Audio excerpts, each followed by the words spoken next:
Metode asosiasi dengan algoritma a priori dan Avignon. Asosiasi adalah metode yang menemukan suatu kombinasi item yang muncul bersamaan. Algoritma a priori ialah suatu algoritma dasar yang diusulkan oleh Agrawal dan Srikant. Aturan algoritma a priori, satu join step atau pengembangan.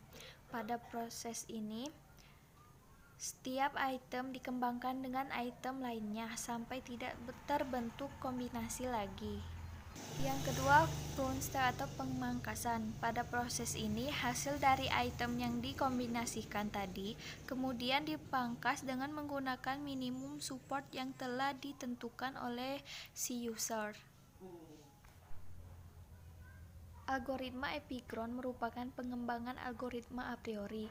Algoritma Avignon ini adalah untuk menentukan himpunan data yang sering muncul dalam sebuah kumpulan data. Aturan algoritma Avignon, 1 tahap pembangkitan, 2 tahap pembangkitan, dan 3 tahap pencarian. Baiklah, di sini saya Nina Anggraini, NPM 18420011, akan melanjutkan presentasi dari saudari Ella Elvera. Contoh algoritma a priori. Algoritma a priori memiliki 3 tahap penyelesaian, yaitu 1. Melihat data transaksi, 2. Mencari nilai support, 3. Menghitung confidence. Pertama, kita melihat data transaksi terlebih dahulu. Di sini terdapat 6 transaksi, yaitu 1.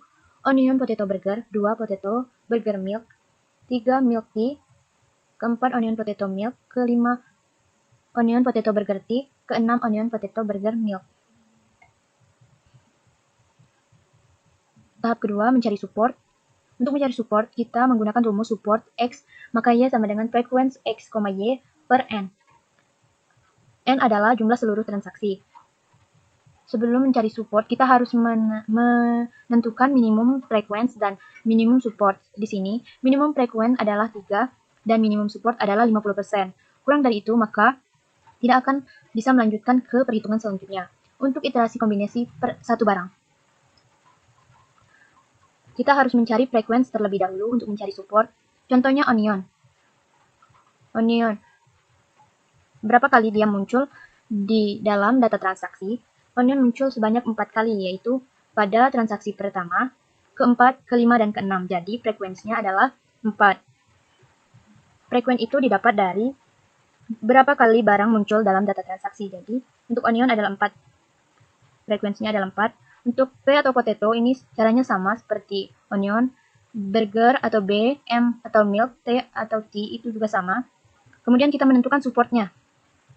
Misal kita mencari support untuk onion, jadi kita menggunakan rumus support O sama dengan 4/6, karena 4 ini adalah frekuensi dari O dan 6 adalah jumlah seluruh transaksi. Jadi hasilnya 0,667 atau 66,7%.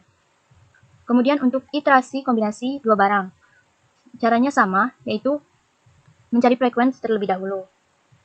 Yaitu untuk OP, untuk onion dan potato muncul bersamaan dalam data transaksi ada 4, yaitu pada transaksi pertama, keempat, kelima, dan keenam. Jadi jumlahnya 4 kali dan frekuensinya jadinya 4. Caranya sama untuk yang di bawah-bawah. Untuk support, misalnya kita mencari support untuk onion dan potato. Support O maka P sama dengan 4 karena frekuensi dari OP atau onion potato sama dengan 4/6. Jadi hasilnya 0,667 atau 66,7%. Kenapa ini biru-biru? Karena dia tidak memenuhi syarat minimum frekuensi. Contohnya teh, dia tidak bisa melanjutkan ke perhitungan iterasi kedua karena tidak memenuhi minimum. Jadi bisa dilihat di iterasi kedua tidak ada T lagi. Kemudian untuk iterasi kombinasi ketiga atau iterasi kombinasi 3 barang, hanya 3 yang memenuhi syarat, yaitu onion potato burger sebanyak 3. Jadi support sama dengan support O, P maka B sama dengan 3/6 sama dengan 0,5. Dalam persen hasilnya adalah 50%. Kemudian kita mencari confidence. Confidence rumusnya adalah confidence X maka Y sama dengan frekuen X, Y pada frekuensi X atau frekuensi sebelum tanda panah.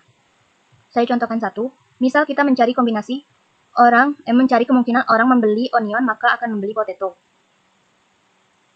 Jadi rumusnya confident O maka P sama dengan, jadi di sini kita mencari frekuensi OP terlebih dahulu, yaitu pada iterasi kedua. OP sama dengan 4, kemudian mencari frekuensi dari O pada iterasi pertama atau iterasi kombinasi satu barang, itu 4.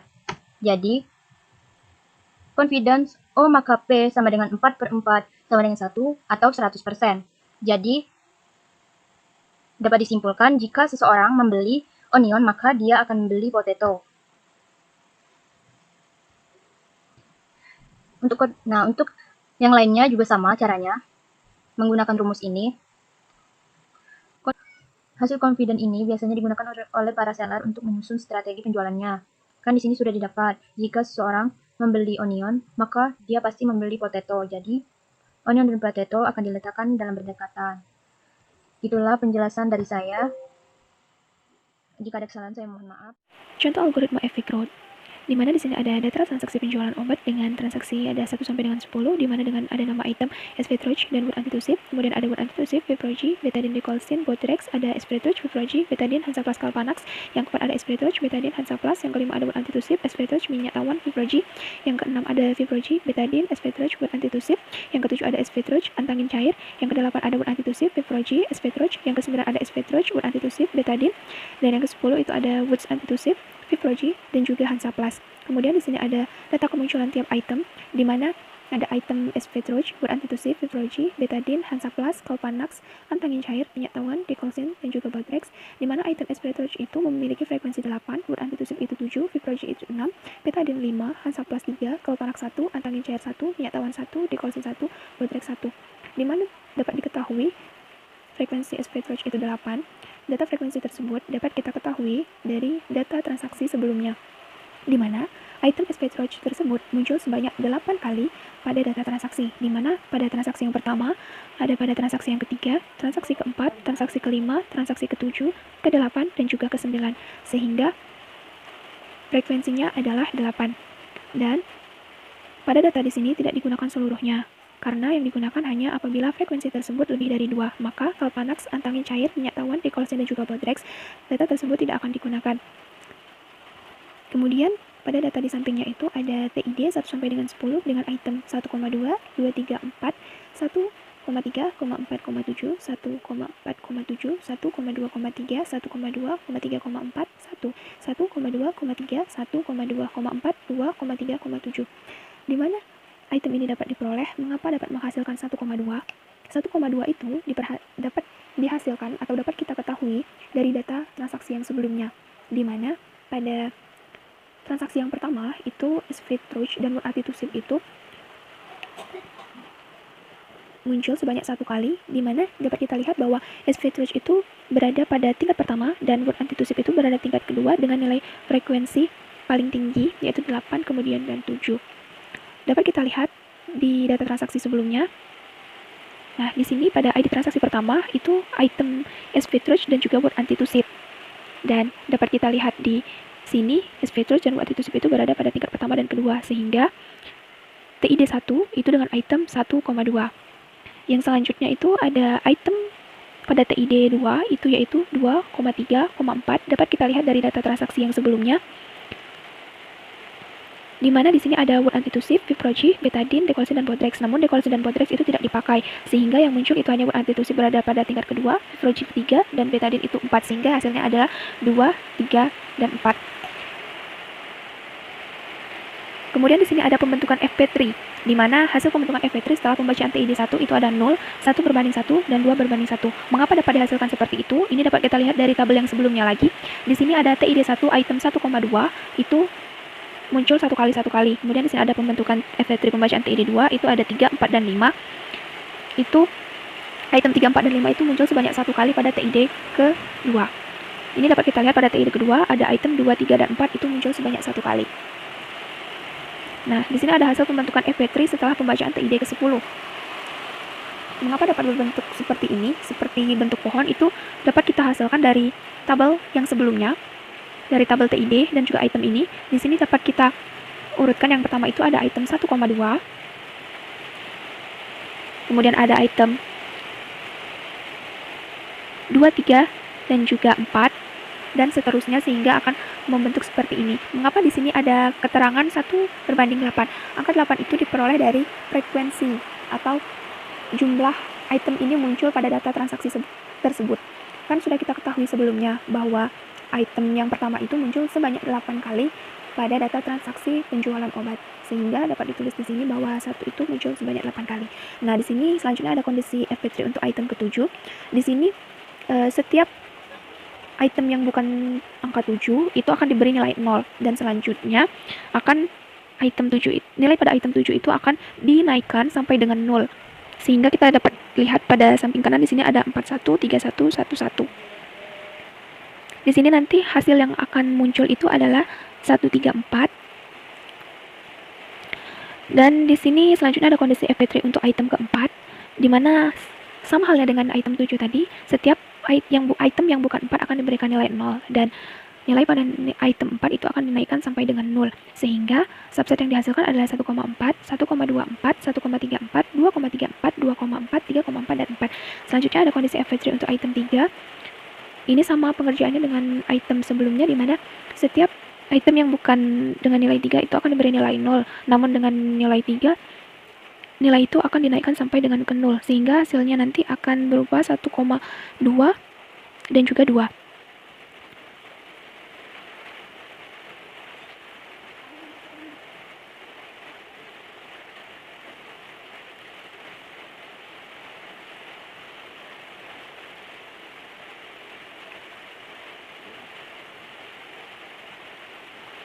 Nah, selanjutnya di sini ada untuk yang item 2.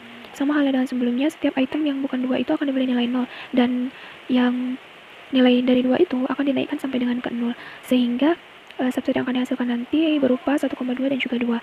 Dan untuk item 1 itu hanya 1/8, sehingga untuk hasilnya nanti itu hanya 1 saja, karena dia berdiri sendiri.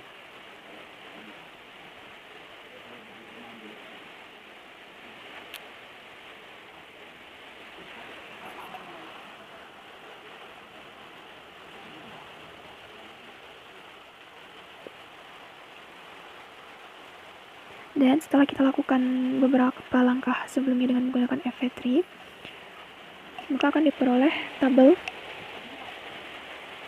seperti ini, berupa hasil frekuensi item set, yang mana tadi pada item ke-7 itu dapat dihasilkan 7, 4,7, 3,7, 3,47, kemudian yang item 4 itu tadi ada 4, 3,4, 2,34, 1,34, 2,4, 1,24, 1,4. Kemudian yang ketiga itu ada 3, 2,3, 1,2,3, 1,3. Kemudian ada 2, 1,2, kemudian pada item 1 itu 1. Namun seluruh data ini tidak akan digunakan, yang digunakan itu hanya yang mempunyai 2 item, sehingga yang akan digunakan hanya 4,7, 3,7, 3,47, kemudian 3,4, 2,3,4, 1,3,4, 2,4, 1,2,4, 1,4, 2,3, 1,23, 1,3, 1,2. Dan untuk di samping ini kita akan memberikan contoh berupa data 2,3,4, di mana jika membeli item kedua, maka akan membeli item ketiga dan keempat, sehingga 2,3,4 dibagi 2 sama dengan 2/7 sama dengan 0,28, maka 0,28 dikali 100 sama dengan 28%. Kemudian jika membeli item 3 dan 4, maka akan membeli item 2, sehingga 3,4,2 itu dibagi 3,4 sama dengan 2/3 sama dengan 66,7%. Kemudian ada jika membeli item 2 dan 4, maka akan membeli item 3, 2/43 per 2,4 sama dengan 2/2 sama dengan 100%. Dan jika membeli item 2, maka akan membeli item 3, sehingga 2,3 per 2 sama dengan 5/7, 71,4%. Dan jika membeli 3, maka akan membeli 2, 3,2 per 3, 5 per 6 sama dengan 83. Kemudian ini adalah hasilnya. Jika membeli SP-Touch dan Hansaplast, maka akan membeli Betadine dengan nilai confidence 100%. Jika membeli Viprogy, maka akan membeli Word Antitusif dengan nilai confidence 3,8%. Jika membeli Betadine dan Hansaplast, maka akan membeli SP-Touch dengan nilai confidence 100%. Jika membeli Betadine, maka akan membeli SP-Touch dengan nilai confidence 80%. Dan jika membeli SP-Touch dan Viprogy, maka akan membeli